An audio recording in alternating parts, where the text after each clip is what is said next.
Il finit par ramener la fille la plus populaire chez lui. Laissez votre like et allons-y. Par une nuit pluvieuse, Aman rentrait chez lui quand il aperçut Mahiru, l'ange admiré de son école, assise dans un parc sans parapluie. Elle semblait triste, et comme la pluie ne cessait pas, il lui prêta son parapluie et courut le reste du chemin jusqu'à chez lui. Le lendemain, il attrapa un rhume, et son meilleur ami Itsuki lui demanda comment cela était arrivé, sachant qu'Aman portait toujours un parapluie. Aman expliqua qu'il avait donné son parapluie à une fille triste qu'il avait vue au parc, ce qui amena Itsuki à le traiter d'idiot. À ce moment-là, Amane entendit la voix de Mahiru à l'extérieur de la salle, et en regardant dans cette direction, elle semblait complètement radieuse, comme si le monde entier tournait autour d'elle. Cela contrastait avec la fille abattue et trempée de pluie qu'il avait vue la nuit précédente. À l'école, tout le monde la vénérait comme un ange, car elle n'était pas seulement belle et gentille, elle était aussi la meilleure élève de l'école, et excellait dans toutes les activités parascolaires auxquelles elle participait, contrairement à Aman, dont la seule forme d'exercice était ses intenses sessions de jeux vidéo. Après les cours, Amane est rentré chez lui et a été surpris de trouver Mahiru qui l'attendait devant sa porte. Elle expliqua qu'elle était venue rendre son parapluie et, en remarquant qu'il était malade, tenta s'excuser. Aman assura que tout allait bien et commença à s'éloigner. Cependant, il n'avait pas fait 3 pas que ses jambes cédèrent simplement. Mahiru courut immédiatement pour l'aider et même s'il essayait de refuser, elle insista pour s'occuper de lui puisqu'il était tombé malade à cause d'elle. La fille a presque changé d'avis en entrant dans l'appartement, car l'endroit ressemblait au paradis de vacances rêvé d'un cochon. Malgré tout, elle a réussi à ignorer le désordre et lui a dit de se changer pendant qu'elle retournait à l'appartement d'à côté pour faire de même. 2 heures plus tard, Aman s'est réveillé et a trouvé Mahiru debout à ses côtés. Elle lui a tendu un thermomètre pour vérifier sa température. Le garçon n'a même pas attendu qu'elle sorte avant de soulever sa chemise. Immédiatement, Mahiru détourna le visage et l'accusa de comportement indécent.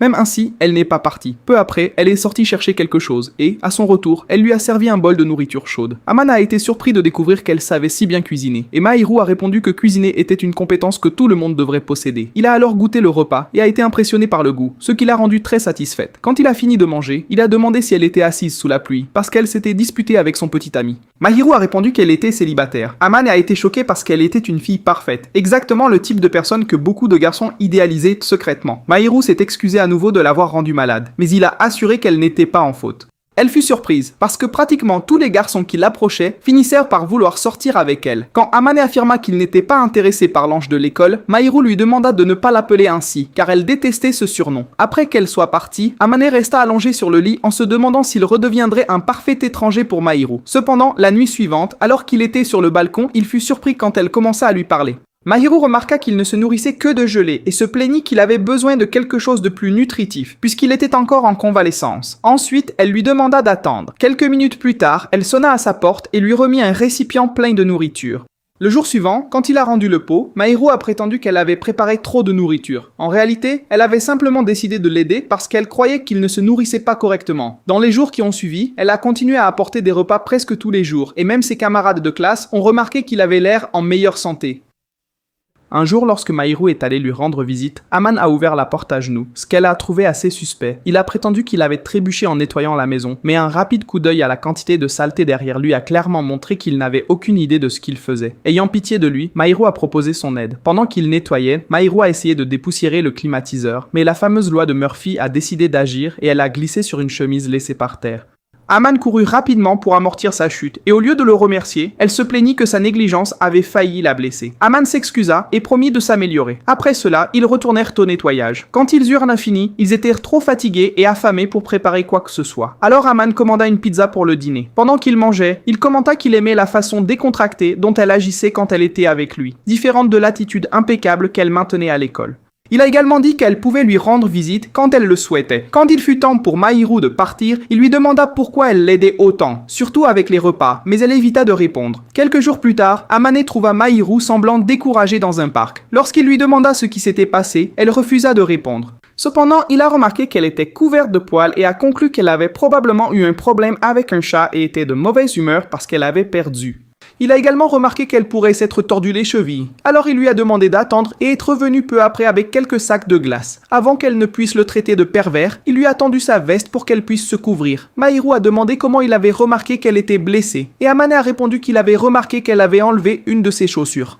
Après avoir retiré le collant, Aman a pu prodiguer les premiers soins et en a profité pour plaisanter sur ses supposées compétences culinaires désastreuses. Ensuite, il lui a prêté son sweatshirt et un pantalon pour cacher son identité et l'a porté sur son dos jusqu'à chez elle. Le lendemain, Aman a dû participer au cours d'éducation physique en portant seulement un short et faisant Itsuki demander s'il essayait de bronzer son guerrier Pokémon. Pendant ce temps, les filles de l'école étaient complètement concentrées sur Kadowaki, leur prince, parce qu'il allait courir. Tandis qu'Itsuki se plaignait d'être traité comme un simple meuble, le regard d'Aman finit par croiser Mahiru se reposant au loin. Elle lui sourit, mais quelques figurants aléatoires crurent que ce sourire leur était destiné.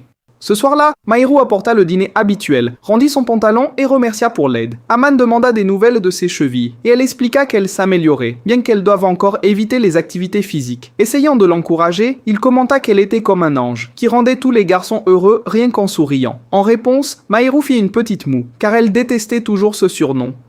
Elle se demanda pourquoi les admirateurs agissaient comme si elle était une célébrité. Profitant du sujet, elle demanda pourquoi il ne s'était pas encore épris d'elle. Après tout, elle savait que sa beauté était digne d'admiration, mais ne croyait pas être présomptueuse en le disant. Ne sachant pas comment répondre directement, Aman décida de complimenter sa cuisine. Il affirma que c'était devenu son plat préféré, et quand Mahiru lui rappela de le réchauffer avant de manger, il commenta qu'il adorerait le goûter fraîchement préparé.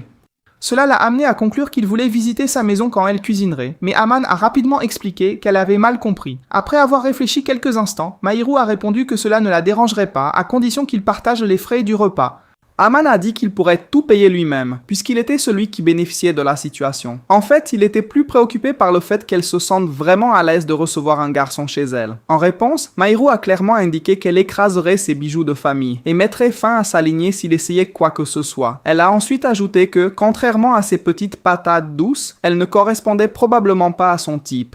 Elle a également affirmé qu'elle ne continuerait pas à lui parler s'il commençait à agir comme les flatteurs de la classe. Avec cela, ils sont parvenus à un accord. Elle cuisinerait chez lui et ils partageraient les dépenses, bien qu'Aman insiste pour contribuer un peu plus pour son travail. En entrant dans sa cuisine, Mahiru a remarqué que tous les ustensiles semblaient pratiquement neufs. C'est parce que ce cochon paresseux survivait essentiellement à base de glace, de pizza et de plats préparés. En regardant Mahiru cuisiner, Aman avait l'impression de regarder sa femme préparer le dîner. Cependant, le radar de demoiselle de Mahiru sembla détecter ses pensées suspectes immédiatement et elle lui ordonna de se contrôler. Quand elle eut fini de cuisiner, Aman goûta ce chef-d'œuvre culinaire et dévora tout comme un chien abandonné et affamé. Après le repas, il lui demanda si elle était vraiment à l'aise de dîner avec lui tous les jours. Mahiru répondit qu'il n'y avait aucun problème, car elle considérait cela comme un acte de charité destiné à sauver quelqu'un de la malnutrition. Le lendemain, les élèves passèrent un examen.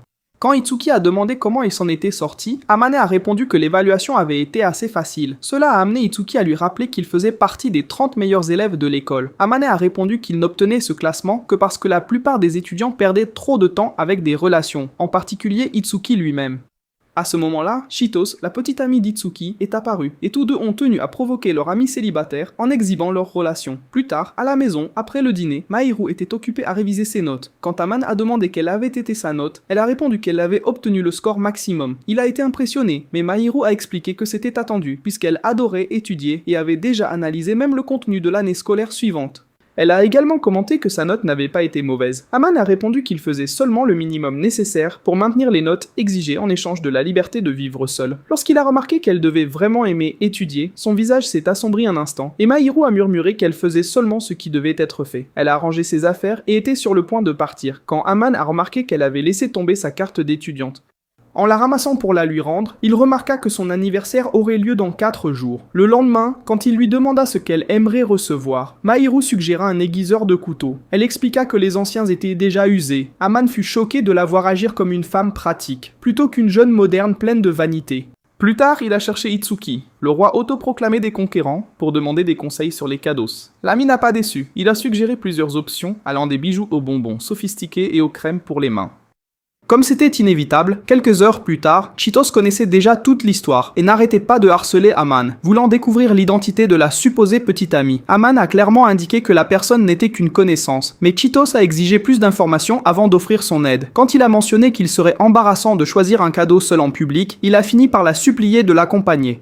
Chitose a accepté, mais seulement après avoir exigé un pot de vin sous forme de glace. Le soir de l'anniversaire, Amane remit le cadeau à Mahiru. Elle a voulu savoir comment il avait découvert la date. Il a expliqué qu'il avait vu quand elle avait laissé tomber sa carte d'identité scolaire. Malgré cela, Mahiru a commenté qu'elle n'avait jamais l'habitude de célébrer son anniversaire. Ignorant sa résistance, Amane a simplement mis le sac dans ses mains et lui a dit d'accepter cela comme remerciement pour avoir pris soin de lui mieux qu'elle ne le ferait pour un chiot abandonné. Lorsqu'elle a ouvert le cadeau et trouvé une crème pour les mains, elle a remercié sincèrement d'avoir choisi quelque chose dont elle avait vraiment besoin. Cependant, elle remarqua rapidement qu'il y avait aussi une petite peluche à l'intérieur de l'emballage et resta figée pendant quelques secondes. Amane pensa qu'elle n'avait pas aimé et commença à se sentir gênée. À sa surprise, Mahiru le serra fort dans ses bras et dit qu'elle garderait ce cadeau avec beaucoup d'affection. Voir ce sourire si pur fit battre son cœur plus vite pendant un instant. Rapidement, il détourna le regard pour cacher sa réaction. Elle expliqua alors qu'elle n'avait jamais reçu beaucoup de cadeaux, car elle se sentait mal à l'aise lorsque des inconnus lui offraient quelque chose. Amane demanda pourquoi elle avait accepté le sien, et Mahiru répondit qu'elle ne le considérait pas comme un étranger. La voir si adorable à ce moment-là lui donna envie de lui caresser la tête, tout comme Itsuki avait l'habitude de faire avec Chitose. Heureusement, il réussit à se contrôler, car il était sûr qu'une gifle de ce genre serait assez forte pour redémarrer son cerveau. Quelques jours plus tard, la mère d'Amane apparut sans prévenir. Il essaya de la renvoyer, mais elle entra quand même dans l'appartement. Dès qu'elle a franchi la porte, elle a commencé à inspecter l'endroit comme une détective analysant une scène de crime. De plus, elle a observé son fils de près tout le temps. Lorsqu'elle a remarqué qu'il avait l'air en meilleure santé, elle a demandé s'il prenait enfin son alimentation au sérieux. Amane répondit nerveusement que oui, tout en priant en silence pour qu'elle parte vite. Ce que sa mère ne savait pas, c'est que quelques secondes avant d'ouvrir la porte, il avait caché Mahiru dans sa propre chambre, car il ne voulait pas qu'elle tire de mauvaises conclusions sur leur relation. Malheureusement, sa mère n'était pas quelqu'un de facile à tromper. Quand elle a demandé à voir sa chambre et a reçu un refus, elle a immédiatement compris qu'il cachait quelque chose. Amane a insisté sur le fait qu'il ne voulait simplement pas qu'elle fouille dans ses affaires, mais la femme a complètement ignoré ses paroles et a ouvert la porte. Ce qu'elle a trouvé à l'intérieur, c'était Mahiru. À ce moment-là, elle murmura que son fils était plus malin qu'il n'en avait l'air, pour cacher une petite amie si jolie. Amane tenta d'expliquer que Mahiru n'était pas sa petite amie, mais sa mère refusa simplement de le croire. Après cela, Mahiru était extrêmement embarrassé. La situation semblait tout droit sortie d'une scène romantique. Amane a alors commenté que si elle continuait à faire ce genre de choses, sans réfléchir, elle finirait par donner aux gens une mauvaise impression. Face à cela, Mahiru s'excusa timidement. Quelques jours plus tard, Amane rencontra Mahiru près de l'ascenseur, en revenant du supermarché. Il commenta qu'il avait l'intention de préparer le déjeuner pour eux deux. Immédiatement, Mahiru déclara qu'elle allait le superviser, car elle ne lui faisait pas assez confiance pour le laisser seul avec une cuisinière. Quelque temps plus tard, le repas fut enfin prêt. Après avoir goûté la nourriture, Mahiru déclara qu'il ne devrait jamais toucher aux ustensiles de cuisine sans supervision. L'évaluation détruisit complètement son moral. S'en rendant compte, elle essaya de compenser en le laissant goûter l'omelette qu'elle avait préparée comme exemple. De plus, elle a promis de lui permettre de l'aider de temps en temps pour qu'il puisse apprendre quelques techniques d'une véritable maîtresse de la cuisine. Le lendemain, à l'école, Chitose a supplié Amane d'organiser une fête la veille de Noël. Il a refusé immédiatement. La fille audacieuse a supposé que c'était parce qu'il avait déjà d'autres plans.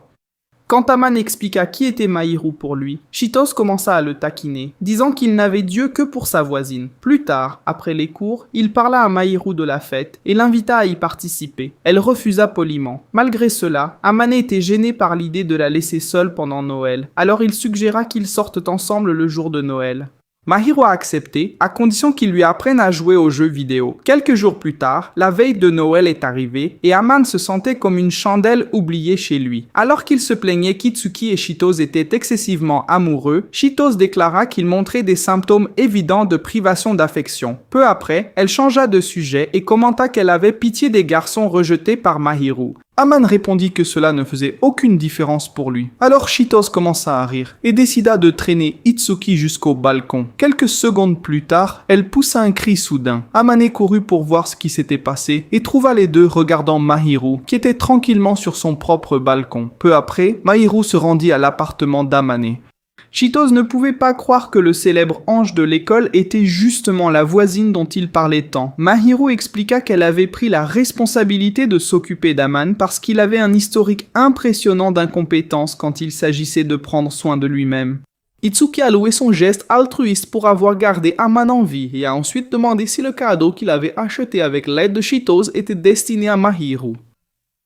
Aman confirma de manière gênée, ce qui pousse Cheetos à commencer une nouvelle série de taquineries. Lorsqu'elle s'est finalement calmée, Aman a de nouveau insisté sur le fait que lui et Mahiru n'étaient que des amis. Le couple cependant semblait peu convaincu par cette version des faits. Alors que la conversation continuait, Aman a demandé aux deux de garder le secret sur tout ce qu'ils avaient découvert.